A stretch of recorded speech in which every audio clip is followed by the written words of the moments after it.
So good morning everyone, we are the group 3 and we're going to report a world of regions.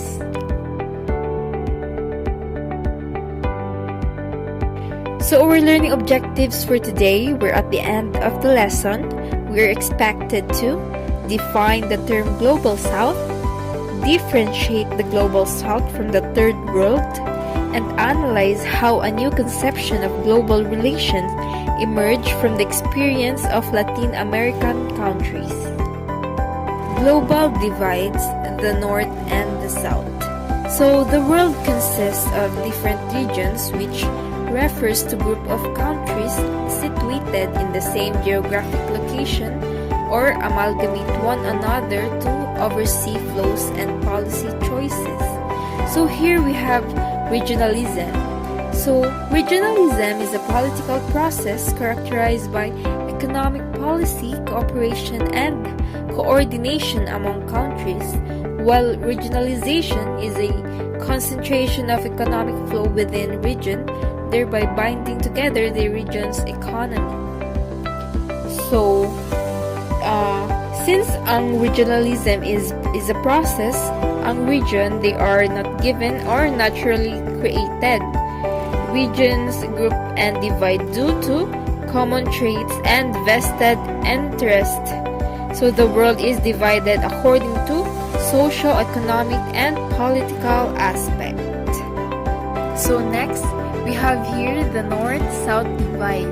So North-South divide or rich-poor divide is the socio-economic and political division between the wealthy developed countries known as the North and the poor developing countries known as the South.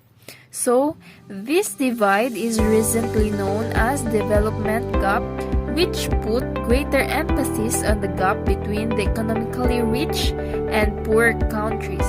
So later on, I will show you the picture where North and South countries have gap and it has division. So the global North mostly encompasses the West and First World along with many of the Second World. These include Canada, France, Germany, Italy, Japan, United Kingdom, United States, and European Union. So the global North also includes the outermost regions of the European Union, Australia, New Zealand, and developed members of Asia called the Four Asian Tigers, and this includes Hong Kong, Singapore, Taiwan, and South Korea. So it owned 90% of the manufacturing industries, which are also located in the countries belonging to the North. So next we have here the Global South. So Global South refers to regions of Latin America, Asia, Africa, and Oceania. It includes the countries belonging to the Third World and Periphery. These are regions outside Europe and North America, with 3/4 of the world population only has access to 1/5 of the world income. So we have here the Brandt line proposed by Willy Brandt in 1980s attempted to show growing income inequality between countries. So, above the line are the rich countries, whereas the below the line are the poor countries. However, this theory is no longer considered as valid since in today's context, some of the world's strongest economies lies below the Brandt line. So, sa karon nga panahon daw, ang mas grabe nga economic growth is below na siya sa line. That is why this theory is no longer considered. So this is the world map showing the modern definition of the North-South divide. So which blue color is the North and the red is the South. Hi guys, my name is James Michael Harola from BTLEDHE2C and I am here to tell about what is ASEAN and the Global South and the Third World. What is ASEAN? ASEAN is an association of Southeast Asian nations including Brunei, Cambodia, Indonesia, Laos, Malaysia, Myanmar, the Philippines, Singapore, Thailand, and Vietnam. ASEAN established on August 8, 1967 in Bangkok with the signing of the Asian Declaration Bangkok by the founding fathers of ASEAN, namely Indonesia, Malaysia, Philippines, Singapore, and Thailand. Aims and purposes of ASEAN are to accelerate the economic growth, social progress, and cultural development in the region, to promote regional peace and stability, to promote active collaboration and mutual assistance, to provide training and research facilities, to collaborate more effectively, and also to promote Southeast Asian studies and cooperation with existing international and regional. Global South. The Global South, formerly labeled Third World countries during the Cold War, now often referred to as developing nations.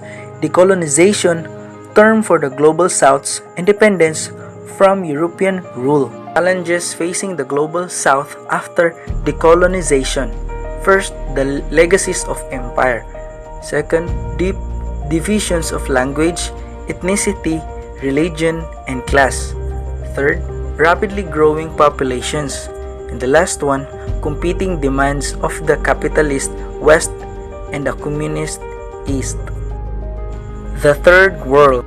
Third World is a term originally used to distinguish those nations that neither aligned with the West nor with the East during the Cold War.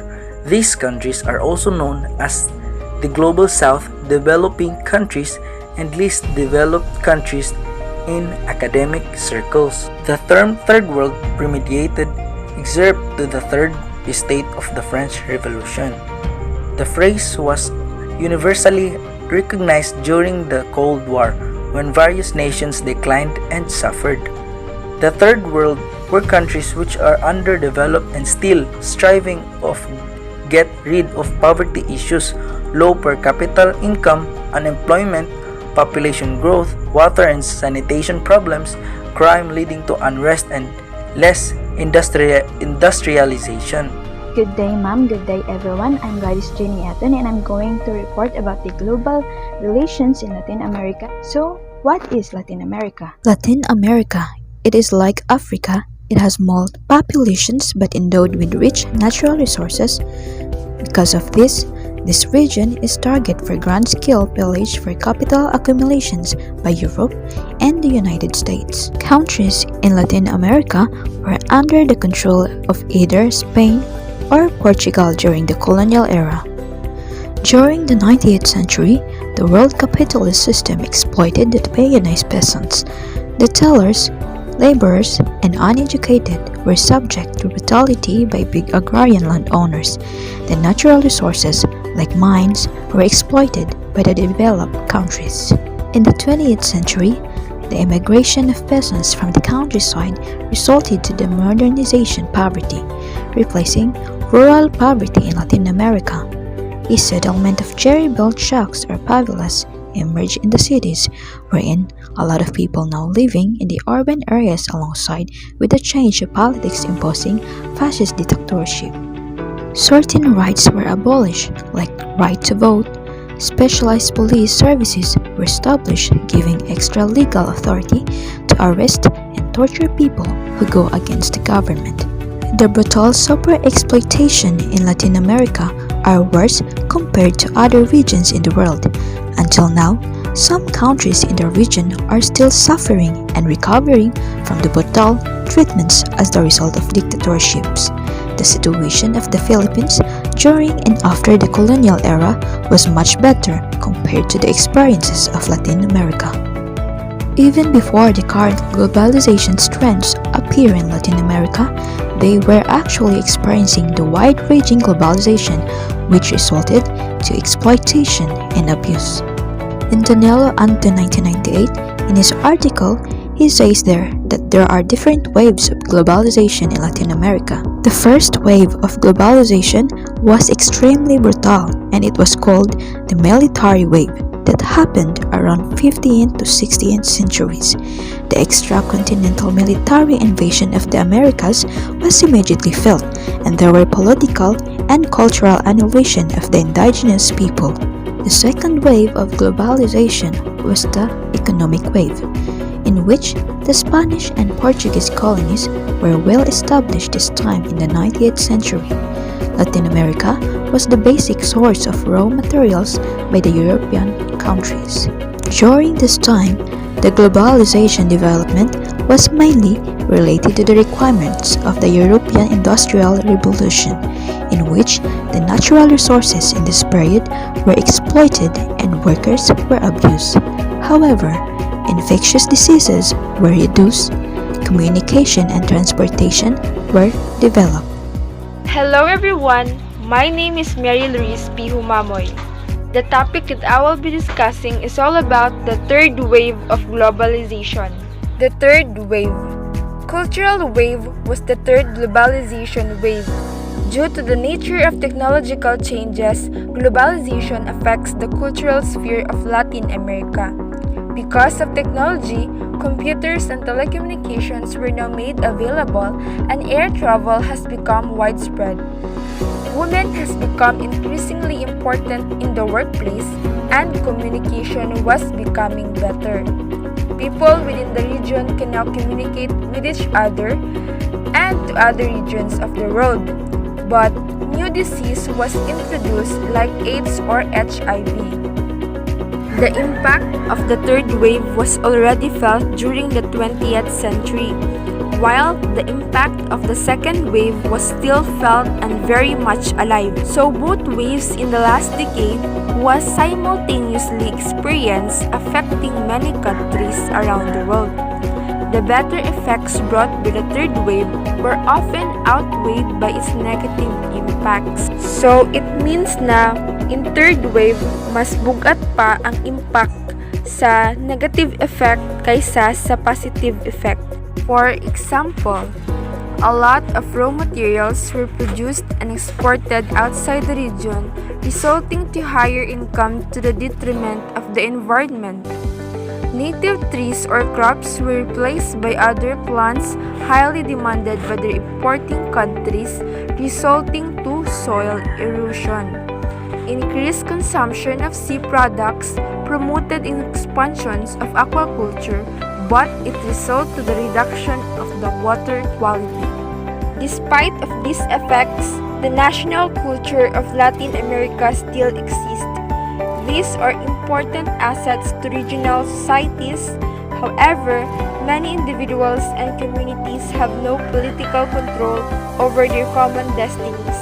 The weakening of the state capacity and the increase in access of information might be a source of opportunity for the individuals and communities. So according to Anton 1998, the tools offered by this new globalization might pave the way for planetary survival and social renewal. Asian regionalism. So, as discussed previously, regionalization is the concentration of economic flow within region, thereby binding together the region's economy. So it is a process of dividing areas into smaller segments called regions.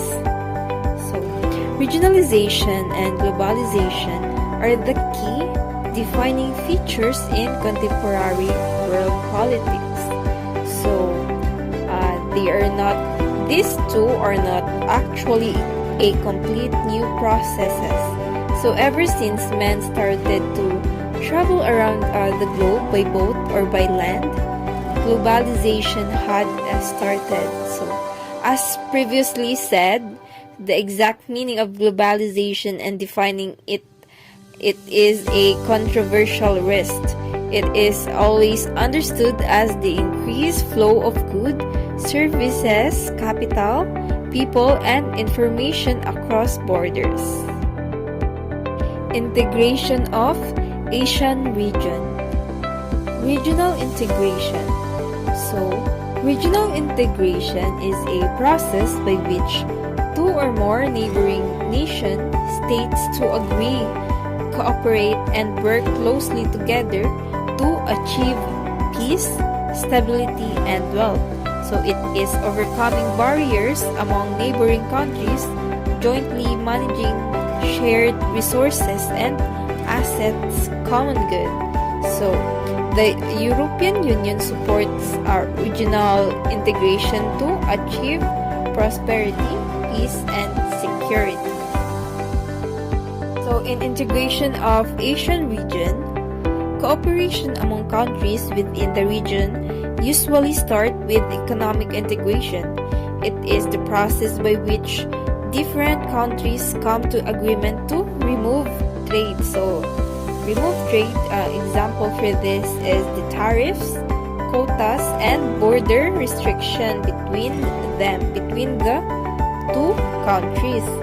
So, integration of Asia region also includes political integration follows, as cooperating states have become completely integrated into a single market, since there is a need for common policies in social aspects. So, example for this is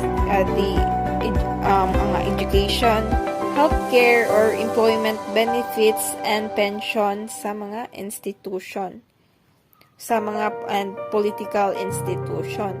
So, we have here also the single market, and single market is the midpoint between political and economic integration. The cooperating state becomes so integrated that all barriers are removed. So, it took time for Asia to integrate economically due to, first, its unbalanced economic growth. So, some countries in Asia have medium-high income. So, medium-high income, these are countries mas daghan ilhang kakakuan nga income, and this includes countries like Singapore and South Korea. So, others are of medium-low income, which like us in our country, Philippines and Indonesia. And there are some also low-income earners. These countries are Pakistan, Cambodia. So second reason for the delay is diversified cultures, religions, and customs among people, and lastly, the issue and problems of security. So the issues on terrorism and boundaries dispute and other problems brought some negative consequences to the progress of Asia's economic integration. Challenges on regionalization and globalization in Asia. According to ComDis's 1997, through increasing trade and financial sector integration offers enormous benefits. However, this poses new challenges. One of the challenges perhaps is in trade.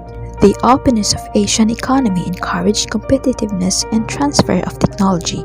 Other countries should open their economies to enjoy the benefit of trade liberalization, while those already benefited must ensure that the openness is extended to new frontiers. It is important to increase transparency and free flow of information on which the service and financial sectors depend. Further, there is a need to develop effective policies for non-competitive industries.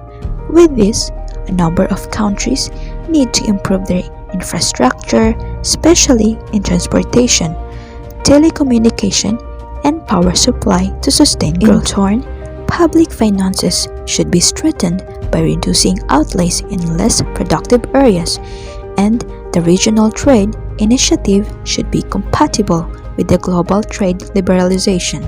Another challenge is in the financial flows. Stable macroeconomics policies will give confidence to financial markets and attract private savings in the domestic level and regional cooperation. Transparent and predictable regulatory policies and reliable legal framework are essential ingredients in creating a favorable investment climate. Then, the increasing pace of financial innovations and integration pose a problem. Room for policy maneuver and scope for policy mistakes is limited due to large capital flows. The regulation and supervision of Asia countries should keep pace with the complexities of banking business. Policies should be enacted that will strengthen the banking systems without fear of aggravating banking sector problem. And last challenge is what we called regional policy coordination. Each country has an increasing stake in the sound policies of the others, with countries becoming more integrated. Countries within the region can play a constructive role in encouraging each other in maintaining sound policies. On the talk given by Secretary General of the Association of Southeast Asian Nations, Rodolfo C. Severino, at the Symposium on AFTA and Beyond on May 30, 2002. He said that regional integration is the only way to generate sufficient economic activity, improve efficiency, heighten competition, attract investments, and thus create jobs. He said further that Southeast Asian countries should integrate to be competitive in the global economy to counteract forces of globalization.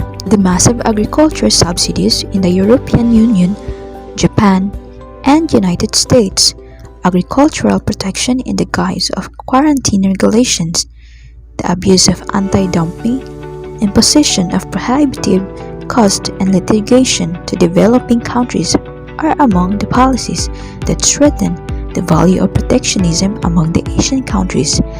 Thus, ASEAN has no choice but to create a strong bond to have a better chance working together in the harshly competitive world.